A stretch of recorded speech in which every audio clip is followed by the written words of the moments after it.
Lebanon में Israeli सेना घुस गई है और दक्षिण लेबनान के सीमावर्ती गांव में घुसकर इजरायल ने बड़ा एक्शन भी लिया है। इजरायल डिफेंस फोर्स ने कहा कि हिजबुल्लाह के ठिकानों को तबाह हम कर रहे हैं। आईडीएफ ने कहा कि ये छोटे स्तर का एक ग्राउंड ऑपरेशन है, छोटे स्तर का ग्राउंड ऑपरेशन। इसमें हिजबुल्लाह के सीमावर्ती इंफ्रास्ट्रक्चर को ध्वस्त किया जा रहा है। इजरायल के ग्राउंड ऑपरेशन की खबर लगते हैं लेबनान के सैनिक बॉर्डर पोस्ट खाली करके वहां से जा चुके हैं। लेबनानी सैनिक दक्षिणी सीमा से पीछे हट गए हैं। इजरायल के इस ऑपरेशन को 7 अक्टूबर 2023 का बदला भी माना जा रहा है। पिछले साल 7 अक्टूबर को ही हमास ने इजरायल पर हमला किया था।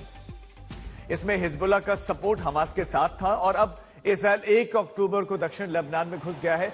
यह जमीनी ऑपरेशन का पहला चरण, जिसमें यह कहा जा रहा है इजरायल की तरफ से कि यह सीमित समय के लिए है और एक सीमित ऑपरेशन है, जिसमें सिर्फ वो बॉर्डर तक सीमावर्ती क्षेत्रों में जाकर जो इंफ्रास्ट्रक्चर तैयार किया है हिजबुल्लाह ने उसको ध्वस्त कर रहे हैं। इजरायली टैंक्स पूरी तरह से तैयार और घुस गए हैं। जमीनी ऑपरेशन शुरू हो गया है।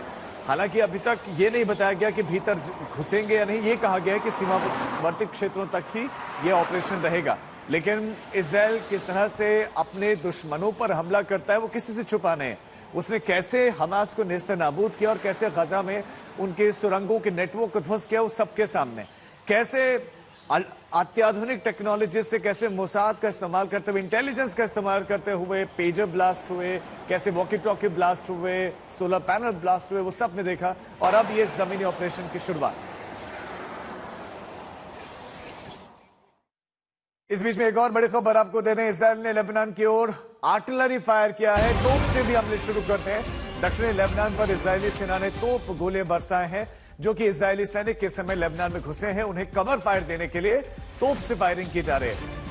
कवर फायर देने के लिए लेबनान में ग्राउंड ऑपरेशन के लिए इजरायली सेना ने स्पेशल कमांडोज को भेजा है। आईडीएफ ने कहा कि हमने पहले इन जवानों को महीनों तक ट्रेनिंग करवाई है और जो सैनिक लेबनान में घुसे हुए हैं वो ग्राउंड ऑपरेशन में माहिर हैं, वो एक्सपर्ट हैं। हिजबुल्लाह के ठिकानों को निशाना बनाया जा रहा है। जो सैनिक जमीनी ऑपरेशन के लिए पहुंचे हैं उनको कवर फायर देने के लिए तोप से गोले बरसाए गए।